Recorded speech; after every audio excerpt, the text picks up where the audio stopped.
اور بھائی اللہ نے کب کہا ہے کہ مجھے تمہاری نمازیں چاہیے؟ اللہ تو کہتا ہے تمہیں تمہارے لیے نمازیں چاہیے، اور نماز کو اتنا کیجول بنا لیا انہوں نے۔ صحیح مسلم کے اندر حدیث ہے، آپ صلی اللہ علیہ وآلہ وسلم نے فرمایا بندے کے کفر اور اسلام کے درمیان فرق ہی نماز ہے۔ جو نماز پڑھتا ہے وہ مسلمان ہے، اور جو نماز نہیں پڑھتا وہ پاکستان کے شناختی کارڈ میں مسلمان ہے، اللہ کی ڈیفینیشن میں وہ عملاً کافر ہے۔ صحیح مسلم انٹرنیشنل نمبرنگ کے مطابق 246 نمبر حدیث ہے، آپ جا کے پی ڈی ایف کھول لیں، اسلام 360 میں جا کے 246 نمبر حدیث صحیح مسلم کتاب الایمان چیپٹر میں کھول کے دیکھ لیں کہ بندے کے کفر اور اسلام، شرک اور اسلام کے درمیان فرق ہی نماز ہے۔ آپ بے شک اپنے آپ کو مسلمان کلیم کرتے رہے، لیکن وہ شناختی کارڈ والا مسلمان ہے، نکاح طلاق والا مسلمان ہے، اس کا جنازہ بھی پڑھ دیا جائے گا، پیدا ہوگا اذان بھی دے دی جائے گی، اللہ کے حضور وہ مسلمان نہیں ہے، وہ بس کلمے کا ہی ہم احترام کرتے ہیں، ادروائز تو عملاً کافر ہے وہ۔ اسی طریقے سے جامعہ ترمذی میں حدیث ہے، سنن نسائی کے اندر حدیث ہے، سنن ابن ماجہ کے اندر حدیث ہے کہ آپ صلی اللہ علیہ وآلہ وسلم نے فرمایا جس نے نماز چھوڑ دی گویا اس نے کفر کیا، من ترک الصلاۃ متعمدا فقد کفر۔ اب اس سے زیادہ اور کیا سخت بات کی جائے کہ کسی کو یقین آئے کہ جس نے جان بوجھ کے نماز چھوڑ دی اس نے کفر کیا۔ اب جان بوجھ کے یہ نہ سمجھیے گا کہ جی میں بال بچیاں دے وہ کمائی کرتا رہنا تھا منو ٹائم نہیں ملتا۔ جان بوجھ کی ڈیفینیشن بھی نبی علیہ السلام نے بخاری اور مسلم میں موجود ہے کہ اگر کوئی شخص بے ہوش ہو جاتا ہے یا سویا رہ جاتا ہے، یہ دو آپشنز ہیں، یا تیسرا آپشن ہے وہ بھول جاتا ہے، تو جیسے یاد آئے اسی وقت وہ والی نماز پڑھ لے۔ لیکن جو شخص دنیا کو ٹاپ پرائورٹی مانتا ہے، اپنا آفس چھوڑنے کے لیے تیار نہیں، اپنا کلینک چھوڑنے کے لیے تیار نہیں ہے، اور اپنی دکان چھوڑنے کے لیے تیار نہیں ہے نماز کے لیے، تو ظاہر ہے کہ وہ تو اپنے آپ کو دھوکہ دے رہے ہیں۔ اللہ تعالیٰ تو اپنے معاملات کے اندر بالکل اسٹریٹ فارورڈ ہے، بالکل یہ ذہن میں رکھ لیں۔ جامعہ ترمذی میں صحیح سند کے ساتھ موجود ہے، عبداللہ بن شفیق تابعی رحمہ اللہ تعالیٰ کہتے ہیں کہ صحابہ کرام علیہم رضوان صرف نماز کے چھوڑنے کو ہی اعمال میں سے کفر سمجھتے تھے، یعنی وہ کسی کو نماز پڑھتا ہوا دیکھتے تھے تو کہتے تھے یہ مسلمان ہے، اور کسی کو نماز پڑھتا ہوا نہیں دیکھتے تھے تو وہ کہتے تھے یہ کافر ہے۔ یہ جامعہ ترمذی ہے، یہ کوئی سٹوری بک نہیں میں سنا رہا آپ کو۔ مسند احمد میں صحیح سند کے ساتھ حدیث ہے، نبی صلی اللہ علیہ وآلہ وسلم نے معاذ ابن جبل سے فرمایا معاذ اللہ کے ساتھ کسی کو شریک نہ ٹھہرانا، خواہ تمہارے ٹکڑے ٹکڑے کر دیے جائیں، تمہیں سولی پہ چڑھا دیا جائے، تمہیں آگ میں جلا دیا جائے، اللہ کے ساتھ کسی کو شریک نہ ٹھہرانا، اور معاذ نماز بھی نہ چھوڑنا، کیونکہ جس نے نماز چھوڑ دی اللہ تعالیٰ کے ذمہ کرم سے وہ نکل گیا، اللہ کے حضور اس کے لیے کوئی حصہ نہیں ہے جس نے نماز چھوڑ دی۔ کتنا کریٹیکل ایشو ہے۔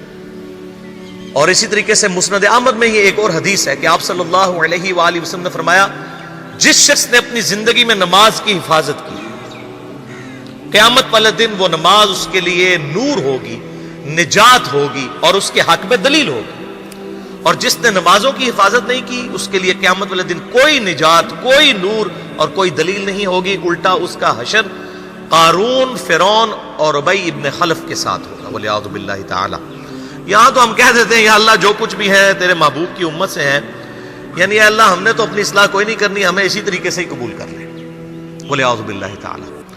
اور کچھ ویسے علماء کا بھی اس میں بڑا برا کردار ہے کہ انہوں نے نماز کو بھی اتنا مشکل فرض بنا کے پیش کیا ہے کہ ایک عام آدمی کے لیے، اور جو دنیاوی معاملات کے اندر بھی انوالو ہے، اور کسی ایسی عورت کے لیے جس کے کئی بچے ہیں، مطلب اس روٹین کے اندر اس نماز کو مینج کرنا مشکل ہو جاتا ہے۔ ہمیں تو عشاء کی صرف 17 رکعتیں بتا دی گئی ہیں، حالانکہ 24 گھنٹے کے اندر ٹوٹل نماز کی رکعتیں 17 ہیں جن کی اکاؤنٹیبلٹی ہے۔ اور میں یہ بڑے یعنی وثوق کے ساتھ ایک ذمہ دار مبلغ کی حیثیت سے یہ بات کر رہا ہوں۔ آپ صحیح بخاری اور صحیح مسلم کھول کے دیکھ لیں، فرض نمازوں کی تعداد جو ہے وہ 5 آئی ہے، اور ان کی رکعتوں کی تعداد بھی بیان ہو گئی ہے۔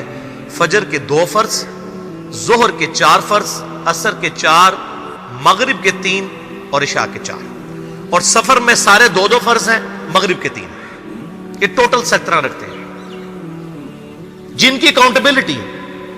باقی جنہ گڑ پاؤ گے انہ میٹھا، وہ ساری نفلی عبادت ہے، وہ بخاری اور مسلم دونوں میں حدیث ہے، جس نے فرض کے علاوہ 12 رکعتوں میں استقامت کی اور وہ 12 رکعتیں آپ صلی اللہ علیہ وآلہ وسلم نے پڑھ کے بھی بتائیں.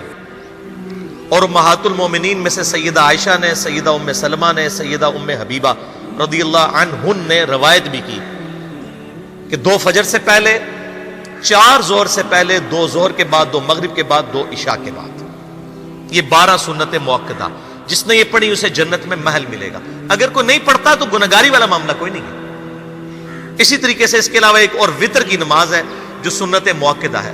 وہ سیدنا مولا علی رضی اللہ تعالیٰ عنہ علیہ السلام کا قول ہے کہ وطر سنت ہے، سنت ہے، سنت ہے، مگر اسے مت چھوڑو. ہے سنت ہے لیکن تاکیدی ہے. آپ صلی اللہ علیہ وآلہ وسلم نے سفر میں بھی وطر اور فجر کی 2 سنتیں پڑھی ہیں، لیکن یہ صرف افضلیت کے اعتبار سے تاکیدی ہیں، ان کی کاؤنٹیبلٹی کوئی نہیں ہے.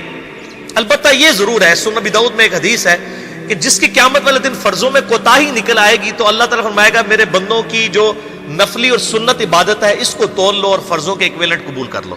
تو آپ اگر یعنی سنتیں پڑھیں گے تو اس کے ایکویلنٹ نفلوں کی کوتاہی پوری ہو جائے گی، ادروائز اکاؤنٹیبلٹی اس کی کوئی نہیں ہے. یہ ذہن میں رکھیے گا. صحیح بخاری اور مسلم دونوں میں حدیث موجود ہے. ایک صحابی آئے، انہوں نے کہا یا رسول اللہ صلی اللہ علیہ وآلہ وسلم میں جنت میں جانا چاہتا ہوں، مجھے کوئی شارٹ کٹ بتا دیں. آپ صلی اللہ علیہ وآلہ وسلم نے فرمایا اسلام لانے کے بعد نماز، فرض نماز کو قائم رکھ. پھر فرمایا فرض زکوٰۃ ادا کر، فرض روزے دے، روزے جو ہیں وہ ان کو ادا کر اور روزے رکھ. حج اس وقت فرض نہیں ہوا تھا، وہ زندگی میں ایک بار ہے.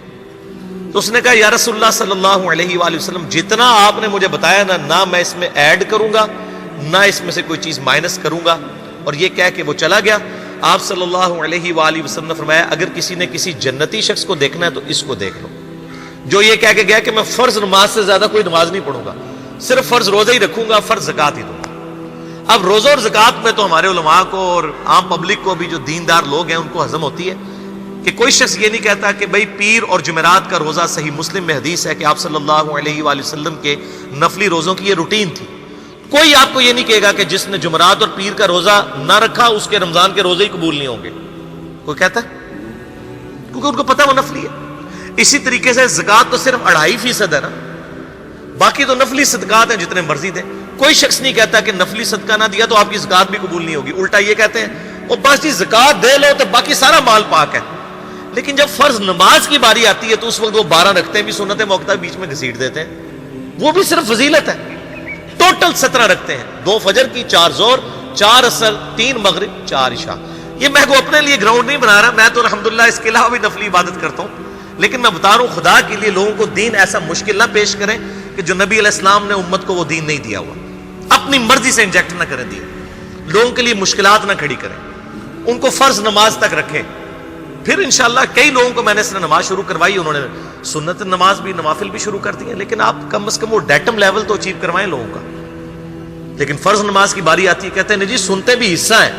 کہاں سے میرے بھائیوں حصہ ہے؟ وہ 17 رکھتے ہیں، سنتیں پڑھیں گے ثواب ہے، نہیں پڑھتے گناہ کوئی نہیں. تو کم از کم فرض تو ادا کریں. اس کے لیے آپ کو ٹوٹل 24 گھنٹے میں میرے خیال ہے 40 منٹ بھی نہیں چاہیے فرض پڑھنے کے.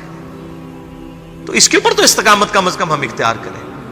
اور چھوٹی چھوٹی جو نٹی گٹیز ہیں ان کو تو ہم نے اتنا فالو کیا ہوا ہے، اور فرض نماز کے بارے میں ہم اتنے کیجول ہو جاتے ہیں. تو یہ فرض نماز کی امپورٹنس اس حوالے سے ضروری تھی، اس لیے میں نے ساتھ ہی بیان کر دی.